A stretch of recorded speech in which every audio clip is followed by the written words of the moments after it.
સાચો આદિવાસી છે એ આદિવાસી પોતાના પ્રમાણપત્રો પ્રમાણિત કરવામાં અથવા તો કહી શકાય પુષ્ટિ કરવામાં પગના તળિયા ઘસી નાખે છે, પરંતુ એને એસટીનું યોગ્ય પ્રમાણપત્ર મળતું નથી. છતાં પણ એવા વ્યક્તિઓ જે જાદુગર છે અને એ જાદુગરો આજે એસટીના ખોટા સર્ટિફિકેટ ઉપર નોકરી પણ મેળવી લે છે અને જે સરકારી સહાય છે એ સહાયના લાભો પણ મેળવી લે છે. આજે એ બાબત ઉજાગર કરવી છે.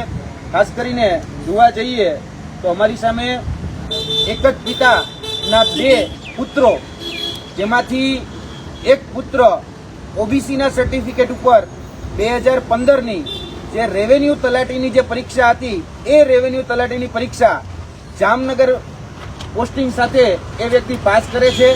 હવે રેવન્યુ તલાટીની જે પરીક્ષા છે તેમાં આ જે વ્યક્તિ છે એ વ્યક્તિ એ એસસીબીસી કેટેગરીમાં એ પાસ થાય છે. 1046માં રેન્કે પાસ થયેલો વ્યક્તિ હરેશભાઈ રેવાભાઈ સરસૈયા, જે હાલમાં મોરબી ખાતે પોસ્ટેડ છે. તેનું પોસ્ટિંગ હમણાં બદલી થઈ અને જામનગરથી મોરબી આવેલા છે. આ વ્યક્તિ એ ઓબીસી કેટેગરીના સર્ટિફિકેટ ઉપર ત્યાં નોકરી મેળવે છે.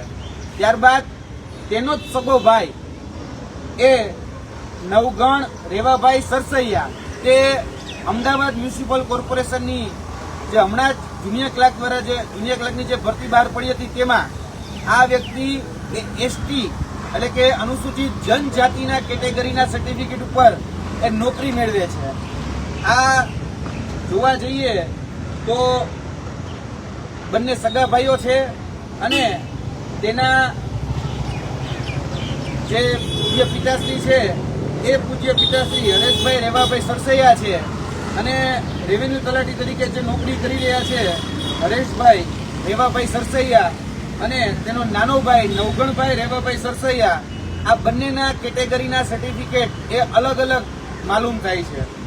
અહીંયા જોવા જઈએ તો મામલો ખાલી અહીંયા પૂરતો જ એ સીમિત નથી, કેમ કે આમાં જે 2021ની જે તાલુકા પંચાયત જિલ્લા પંચાયત જે સ્થાનિક સ્વરાજની ચૂંટણી હતી તેમાં નવગણભાઈ રેવાભાઈ સરસૈયા એ ભારતીય જનતા પાર્ટીમાંથી ઉમેદવારી નોંધાવે છે. અરણી ટીંબા જે વાંકાનેરની જે સીટ છે એ તાલુકા પંચાયતની વાંકાનેરની સીટ ઉપરથી એમાં ઉમેદવારી નોંધાવે છે અને તેના એફિડેવિટમાં એ પોતે અનુસૂચિત જનજાતિ છે તેવું તે લખે છે. એટલે આ છે નવગણભાઈ રેવાભાઈ સરસૈયા.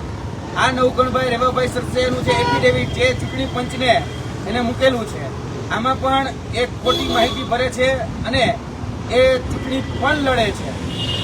તેની સાથે સાથે એક બાપના 2 સગા દીકરા નવગણભાઈ રેવાભાઈ સરસૈયા, વિક્રમભાઈ રેવાભાઈ સરસૈયા, એ બંને જુડવા ભાઈઓ છે અને આ જે જુડવા ભાઈઓ છે એ જુડવા ભાઈઓ જે મહાત્મા ગાંધી નરેગા યોજના એટલે કે મનરેગા જે યોજના છે તેમાં પણ ફોર્મ ભરે છે. હવે તમે જોઈ શકો છો નવગણભાઈ રેવાભાઈ સરસૈયા જે ફોર્મ ભરે છે તે એસટી કેટેગરીમાં પોતાની જાતિ એ દર્શાવે છે, ત્યારે એના જ સગા ભાઈ જુડવા ભાઈ વિક્રમભાઈ તે બતાવે છે સામાજિક શૈક્ષણિક રીતે પછાત એટલે કે એસસીબીસી એ પોતાની કેટેગરી બતાવે છે. ત્યારબાદ એના જ ત્રીજા ભાઈ સરસૈયા પ્રવીણભાઈ એ સામાજિક શૈક્ષણિક રીતે પછાત એ પોતાની કેટેગરી એ દર્શાવે છે.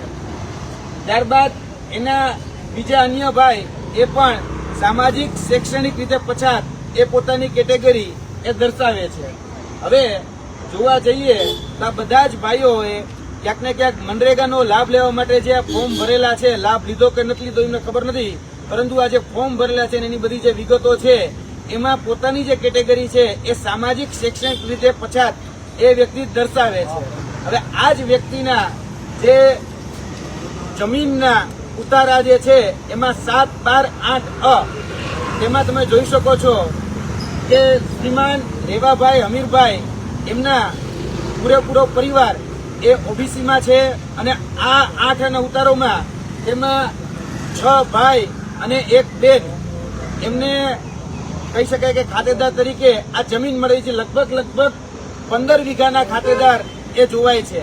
હવે 15 વીઘાના ખાતેદાર છે છતાં પણ એને જે સરકારી સહાયો કહેવાય એ સરકારી સહાયો પણ મેળવી છે. મનરેગા યોજના એ જોવા જઈએ તો બીપીએલ ધારકો હોય, ખાસ કરીને બિલો ધ પોવર્ટી લાઇનમાં જે ખૂબ ગરીબ હોય એ લોકોને રોજગારી આપવાનું કામ આ મનરેગા યોજના કરે છે. એમાં પણ ક્યાંક ને ક્યાંક ખોટું પ્રમાણપત્ર રજૂ કરી અને એમાં પણ એનો લાભ લીધેલો એ આમાં જણાય છે. હવે જોવા જઈએ તો ક્યાંક ને ક્યાંક આ જે ખોટા પ્રમાણપત્રો છે એ ખોટા પ્રમાણપત્રોની તપાસ જે અમદાવાદ મ્યુનિસિપલ કોર્પોરેશન એએમસી ને જુનિયર ક્લર્કની જે ભરતી થઈ એમાં કોઈ જ જાતની તપાસ કરવામાં નથી આવી. તેની સાથે સાથે જે ચૂંટણી અધિકારી છે 2021ની અનીટીમ્બા સીટ ઉપરથી જે વ્યક્તિ વાંકાનેરમાં ચૂંટણી લડ્યા તેમાં ચૂંટણી પંચે પણ એ દરકાર નથી કરી કે આનું આદિજાતિ અનુસૂચિત જે જનજાતિ છે એનું સર્ટિફિકેટ યોગ્ય છે કે નહીં એ તપાસ નથી કર્યું. એટલે એસટી કેટેગરીનું સર્ટિફિકેટ એ ખોટું છે એની તપાસ એ ચૂંટણી પંચે પણ નથી કરી અને તેની સાથે સાથે જે ભરતી બોર્ડ છે એ ભરતી બોર્ડે પણ નથી કરી. હવે જોવા જઈએ તો આ નવગણભાઈ રેવાભાઈ સરસૈયા આ ફક્ત એક ઉદાહરણ છે.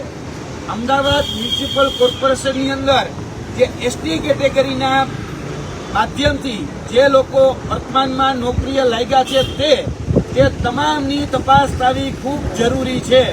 કેમ કે આમાં બીજા અન્ય ઉમેદવારો પણ ખૂબ શંકાના દાયરામાં છે. કેમ કે આ વ્યક્તિ જે છે એટલે કે નવગણ રેવાભાઈ સરસૈયા એ નથી ઉમરગામથી લઈને અંબાજી સુધીનો વ્યક્તિ કે નથી એ સૌરાષ્ટ્રના ગીર બરડો કે આલેચમાં રહેતો વ્યક્તિ એટલે કે આદિવાસી વિસ્તારમાં પણ નથી અને આદિવાસીના કહી શકાય કે સીધી લીટીના કોઈ વારસદારમાં હોય તો વારસાઈમાં કે લોહીના સંબંધમાં પણ આ વ્યક્તિ નથી. અને એવું તો બિલકુલ ન બની શકે કે એક વ્યક્તિ ઓબીસીના સર્ટિફિકેટ ઉપર રેવન્યુ તલાટીમાં લાગે અને એક વ્યક્તિ એસટી કેટેગરીના સર્ટિફિકેટ ઉપર જુનિયર ક્લર્ક ઉપર લાગે. એટલે અહીંયા મસ્ત મોટું કૌભાંડ એ સરકારની અધિકારીઓની તંત્રની આંખમાં ધૂળ નાખી અને કરવામાં આવેલું છે. આ વ્યક્તિની સાથે સાથે બીજા જે અન્ય ઉમેદવારો જે છે એ અમદાવાદ મ્યુનિસિપલ કોર્પોરેશનની અંદર જે લાગેલા આ ભરતીમાં એટલે કે જુનિયર ક્લર્કની ભરતીમાં તેમજ અન્ય જે ભૂતકાળની ભરતીઓમાં તપાસ કરવામાં આવશે તો 100 કરતા વધારે એસટી કેટેગરીના ખોટા સર્ટિફિકેટ ઉપર લાગેલા એ તમામ કોર્પોરેશનની અંદર ભરતીઓમાં જે લોકો લાગ્યા છે ને ખાલી એસટી કેટેગરીના સર્ટિફિકેટ ક્રોસ વેરીફાઈ કરવામાં આવે ને તો 100 કરતા વધારે ખોટા એસટી કેટેગરીના સર્ટિફિકેટ ઉપર લાગેલા એ તમામ એ ઉમેદવારો તમને જોવા મળશે. આ એક દાખલો અમે ઉજાગર કર્યો છે. જોવા જઈએ તો આ દાખલો ફક્ત ઉજાગર થયો છે. એક ભાઈ રેવન્યુ તલાટી છે અને એક ભાઈ જુનિયર ક્લાર્ક છે. એક એસસીબીસીના સર્ટિફિકેટ ઉપર છે, એક એસટી કેટેગરીના સર્ટિફિકેટ ઉપર છે.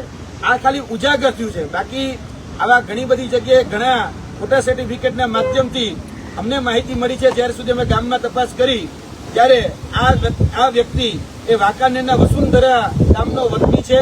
વસુંધરા ગામની જયારે અમે તપાસ કરી ત્યારે અમને જાણવા મળ્યું કે આ વ્યક્તિએ બોગસ સર્ટિફિકેટની સાથે સાથે બોગસ લેટર પેડો બનાવ્યા છે, બોગસ સહીઓ કરી છે, બોગસ સહીઓની સાથે બોગસ સ્ટેમ્પ બનાવ્યા છે.